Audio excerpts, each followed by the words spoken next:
Hey everyone, this is Chanchal. So in this video, we're going to talk about segmenting, targeting, and positioning. And we'll create separate videos for segmenting, targeting, and positioning because these are long topics that we need to talk about in greater detail. So as we talked about, segmenting, targeting, and positioning is one part of the marketing plan. And if you want to learn more about the marketing plan, then please go back and look at my other video talking about the marketing plan. So when we're talking about the marketing plan and marketing in general, one of the things that I always mention is that marketing is all about value, right? So marketing is all about trying to create, communicate, deliver, and exchange value for the consumers. So how do we figure out what the consumers value? That is one really big stumbling block for any marketer, right? So you want to know what the consumer values, because what the consumer values, the consumer buys. Since the consumer buys what it values, it's the job of the marketers to figure out then what the consumer values. And it is very difficult because different people have different concept of values. They value different thing differently. So my understanding of value in a particular product might be very different than your understanding of value for that particular product. Now the marketer faces a dilemma in the sense that the marketer wants to satisfy the needs and wants of each and every customer and thus provide value to that particular customer. But as we say, just as I value things differently because my needs and my wants are different than somebody else's needs and wants, the marketer is going to have a problem in terms of whose value should it satisfy. Now, how does the marketer satisfy the needs and wants of all of its customers? So let's take the example of cheese puff. I always find the cheese puff to be slightly salty. Not slightly salty, I find it to be actually a lot more salty, right? But my wife thinks that it is kind of okay. And she doesn't care that much about the saltiness. She thinks that the saltiness is good enough. For me, it is not good enough. For me, it is really salty. So in that sense, my needs and wants are for a cheese puff that are less saltier than the cheese puff that is being offered right now. But my wife is perfectly satisfied with the level of saltiness in that cheese puff. Now, the company, when they are trying to satisfy the needs and wants of all the different customers that the company has, is faced with a dilemma. Should it decrease the level of saltiness in that cheese puff so that it satisfies the needs and wants that I have? Or should it continue to keep the level of saltiness that it already has? Or better yet, should it introduce a new product into the market with a lower level of saltiness so that the current product satisfies the needs and wants of my wife, and then the new product will satisfy the needs and wants of other people like me who want a little bit of less saltiness in that particular product.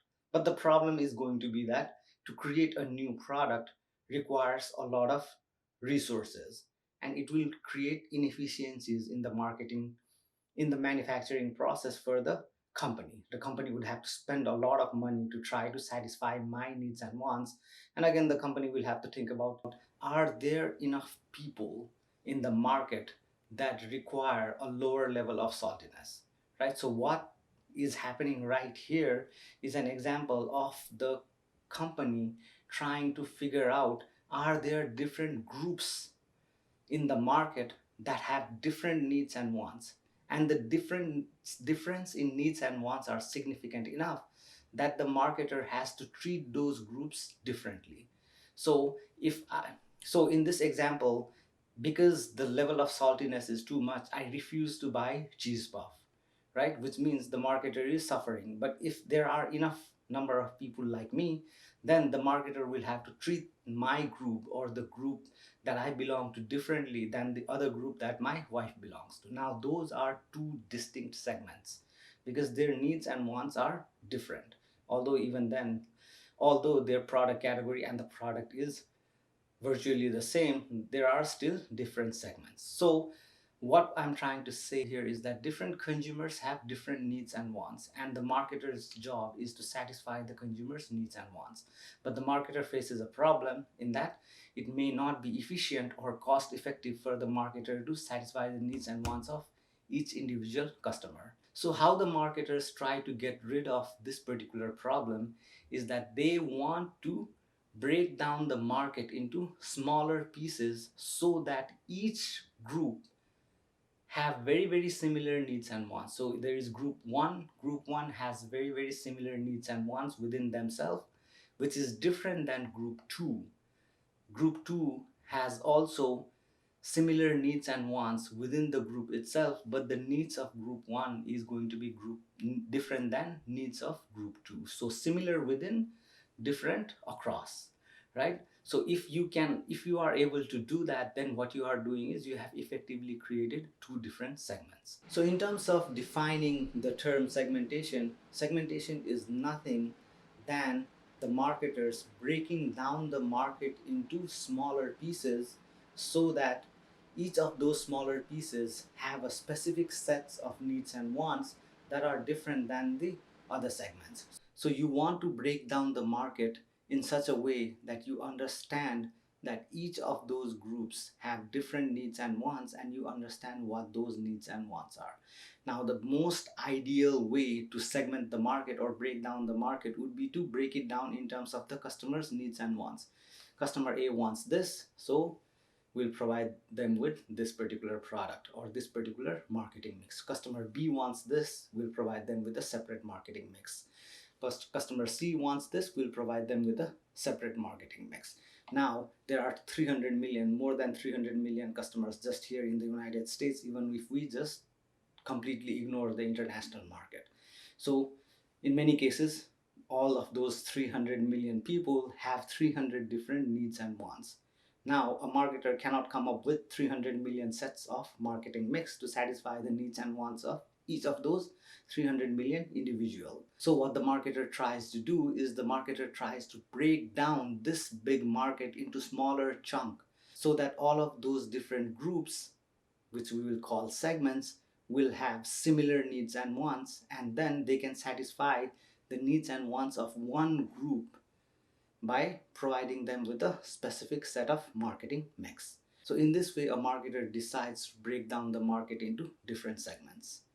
Now, it is very difficult for marketers to figure out what are the different needs and wants that each particular group has. So the marketers over many years have figured out that there are certain ways in which consumers differ in terms of their needs and wants across different variables. So what those variables are, for example, let's say demographic variables. So the marketer have figured out, and we all know this based upon our own life as well, the male needs and wants are different than the female needs and wants. What the men need is different than what the woman needs. For example, the needs for shampoo, the hair care products, shaving products is different than the need of females in terms of their hair care product or their health and hygiene product. So here you can break down the market into two different distinct pieces and then provide the two different groups the products that they need and want.